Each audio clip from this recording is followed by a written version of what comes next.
Halo kawan-kawan Borangan, welcome back with me Sam. Siap menghibur kalian hari ini dengan film pasca apokaliptik. How are you today kalian? Semoga sehat-sehat dan bahagia selalu. Tanpa berlama-lama, langsung saja.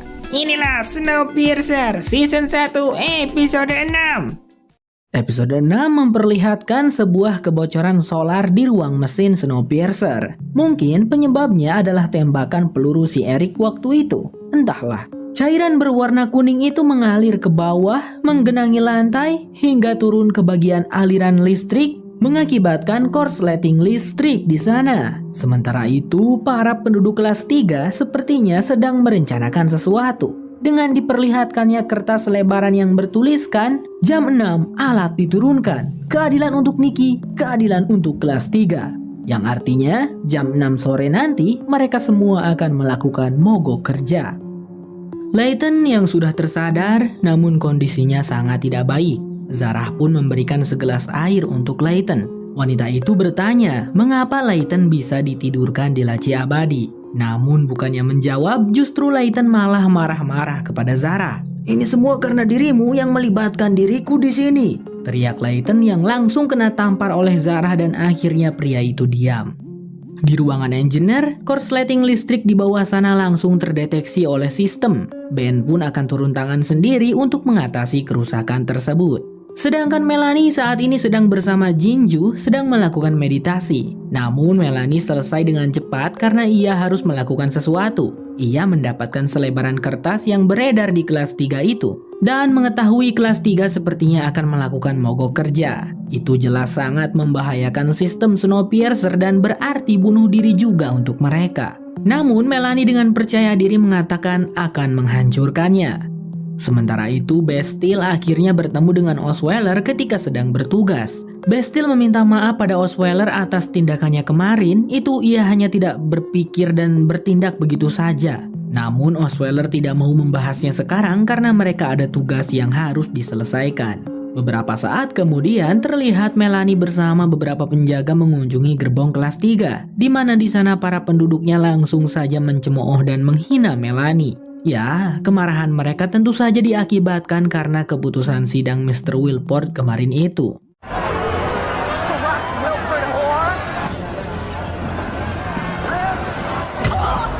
Melanie naik ke atas podium lalu memberikan pengumuman bahwasanya ia tahu rencana kelas 3 yang akan melakukan mogok kerja. Jika itu sampai terjadi, Mr. Wilport memerintahkan langsung untuk mengambil 10 orang di kelas 3 secara acak lalu mengirimkannya ke gerbong ekor. Dan Mr. Wilport akan mengambil 10 orang dari gerbong ekor untuk menggantikan tugasnya. Melanie menyeru, ada 400 jiwa di gerbong ekor sana yang menginginkan tempat kalian. Apa kalian tidak mengingat betapa beruntungnya kalian ini di sini? Pertahankanlah tempat kalian sebaik mungkin, ucap Melanie dengan tegas. Lalu wanita itu pun pergi dari sana. Layton juga mendengar hal itu dari tempat persembunyiannya. Tak lama kemudian, Josie datang ke sana. Josie berkata jika dirinya menemukan seseorang yang bisa membantu Layton. Karena berbahaya Layton berada di sini, tempat pertama yang akan Melanie datangi pasti adalah tempat ini untuk mencari Layton. Sebelum Layton dibawa pergi, Zarah berkata bahwa dirinya masih membela gerbong ekor dan siap sedia jika dimintai bantuan. Zarah pun memberikan pakaian untuk Layton. Beberapa saat kemudian terlihat Layton akan pergi bersama dengan Josie. Namun kondisinya Layton ya begitu, masih belum segar. Ketika Layton terjatuh, Layton berbicara dulu dengan Josie. Pria itu memberitahu sesuatu, yaitu alasan dirinya ditidurkan di laci abadi adalah karena ia mengetahui tindakannya Melanie. Mr. Wilport tidak ada di kereta. Mr. Wilport hanyalah ilusi agar semua orang tetap menurut. Melanie Kapilah yang berkuasa, ucap Layton. Ia memberitahu hal ini pada Josie karena takutnya dirinya tertangkap dan mati. Dan hanya Josie orang yang bisa Layton percaya. Namun untuk sekarang sebelum mereka tahu cara terbaik untuk menggunakannya, mereka belum boleh mengatakan hal itu pada siapapun, termasuk gerbong ekor, ucap Layton. Josie dan Layton pun kembali bergegas. Singkat cerita, Josie ternyata membawa Layton ke Bu Janet. Rupanya seseorang yang bisa membantu Layton itu adalah Bu Janet dan mereka bisa mempercayainya. Bu Janet pun segera memberikan pertolongan dan pengobatan kepada Layton. Di sisi lain, Osweiler dan Bastille ternyata tugas yang dimaksud Osweiler adalah mencari siapa biang kerok yang membuat selebaran kertas pemogokan kerja. Tentu saja yang pertama mereka interogasi adalah Pak Walter si pembuat kertas. Si pembuat selebaran pastilah mendapatkan bahan kertasnya dari Pak Walter. Lalu setelah diberikan ancaman maut oleh Osweiler, Pak Walter pun mau terus terang bahwa yang membuat kertas selebaran pemogokan kerja adalah Clay. This fine citizen's in some distress. You gonna help him? Please help. What do you reckon, Till? Sementara itu, Melanie mengunjungi Ben yang sedang memeriksa kerusakan di gerbong bawah. Ben memberitahu Melanie bahwa korsleting listrik mengakibatkan kemacetan rem, dan mereka harus segera memanggil petugas keretakan untuk mengatasinya. Berangkatlah Melanie untuk menemui Bojan si ketua petugas keretakan yang saat itu sedang ikut mengajar anak-anak SD. "Siap laksanakan," ucap Bojan setelah mendengar perintah dari Melanie. Di gerbong kelas 3, Zarah terlihat menemui Audrey. Wanita itu meminta agar Audrey menghentikan mogok kerja itu karena Zarah takut jika Audrey sampai dikirim ke gerbong ekor. Kehidupan di gerbong ekor sangatlah menyiksa dan melarat rasanya seperti di neraka. Zarah pernah merasakannya. Namun Audrey tetap teguh dan tidak takut dengan ancamannya Melanie itu.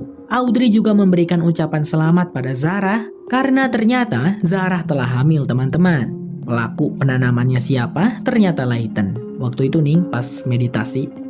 Di gerbong ekor, ibunya Winnie ternyata tidak selamat dan meninggoy. Kehidupan di gerbong ekor sangatlah sulit sampai untuk mendapatkan obat pun bagaikan mimpi bagi mereka. Jadi ya, kalau sakit cuman bisa bertahan aja, tidak ada pengobatan. Patterson sang kakak berusaha menguatkan Winnie sang adik dan mengajak adiknya itu untuk pergi meninggalkan jasad ibunya. Patterson juga tidak mau upacara pemakaman dan sebagainya. Kembali pada Josie yang sedang berpamitan pada Layton karena ia harus kembali ke gerbong ekor.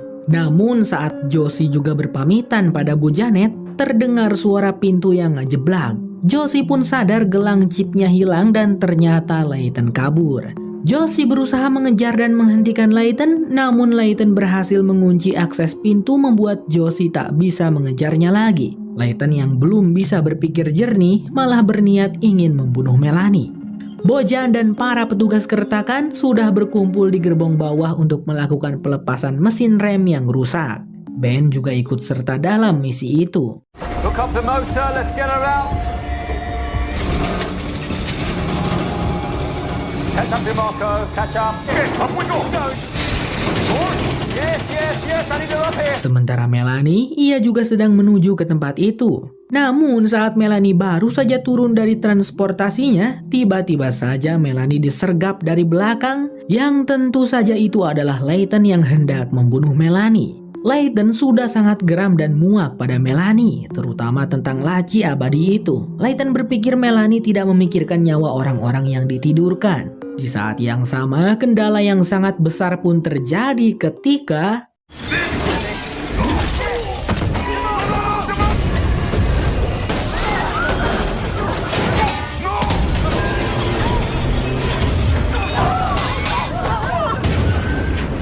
siapa sangka hal itu ternyata mengakibatkan kereta Snowpiercer berguncang sangat dahsyat. Semua orang dari kelas 1, kelas 2, kelas 3, dan gerbong ekor merasakan dampaknya. Mesin rem yang jatuh tadi mengakibatkan sambungan hidrolik kereta terlepas.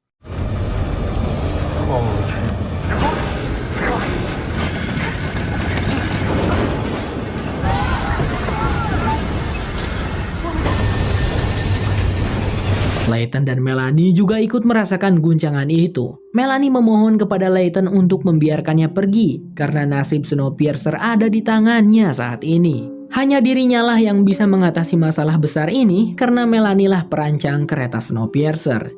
Nyawa semua orang yang ada di Snowpiercer bergantung pada Melanie. Mendengar itu, Layton pun mengurungkan niatnya dan tidak bisa berbuat apa-apa, membiarkan Melanie pergi. Di saat yang sama dengan tertatih Ruthie berusaha mencapai ruang penjamuan dan untuk pertama kalinya wanita itu mencoba berbicara pada semua orang melalui siaran Snowpiercer. Ruthie berusaha menenangkan orang-orang dan meminta orang-orang untuk tetap percaya kepada Mr. Wilport dan Snowpiercer.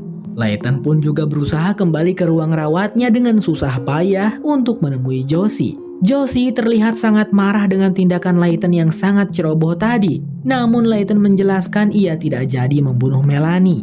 Yang Layton inginkan sekarang hanyalah melihat Josie jika memang ini adalah akhir dari Snowpiercer. Mereka berdua pun berpelukan. Melanie dengan pakaian pelindung petugas keretakannya sudah bersiap.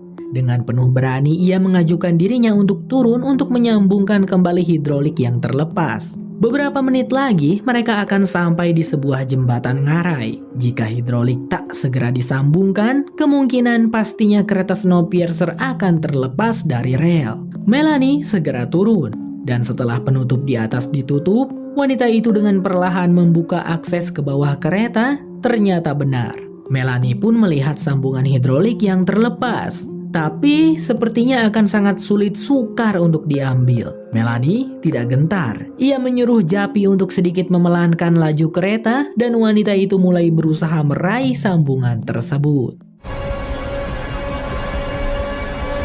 Try to stay warm and hold them close. Mr. Wilfred has gotten us out. Thank you for your composure and cooperation.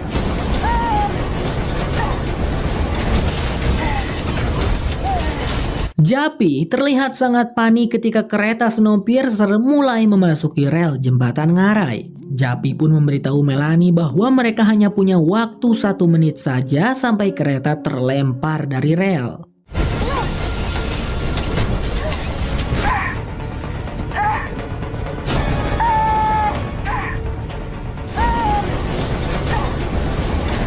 Lalu di detik-detik terakhir yang krusial itu, untungnya syukurnya Melanie berhasil menggapai sambungan itu, lalu menyambungkannya kembali dan kereta pun melaju dengan normal lagi. Hey, Matt, you alright? Hold on a second. Come on.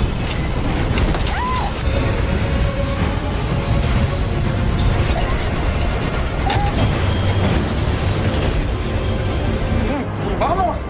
Vamos, carajo! Stop online! Yes! Semua orang pun akhirnya bisa menarik napas lega. Layton, Josie, dan Bu Janet terlihat menertawakan nasib mereka yang hampir saja tidak terselamatkan. Ben dan Bojan juga terlihat sangat senang melihat Melanie kembali naik ke atas dalam keadaan sehat dan baik-baik saja tanpa ada luka. Beberapa saat kemudian, Bojan dan Ben terlihat mengunjungi gerbong kelas 3. Semua penduduk kelas 3 tampak sangat menyambut dengan meriah dan sangat senang dengan keberhasilan petugas keretakan.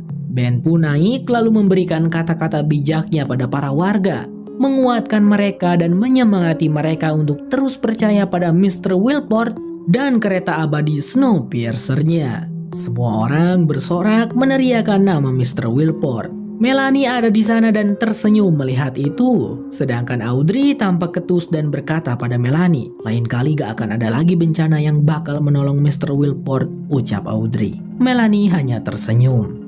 Di sisi lain, Bu Janet yang baik memberikan sebuah ruangan kepada Layton untuk ditinggali. Itu adalah salah satu kamar pribadinya. Bu Janet punya 2 kamar jadi tidak masalah.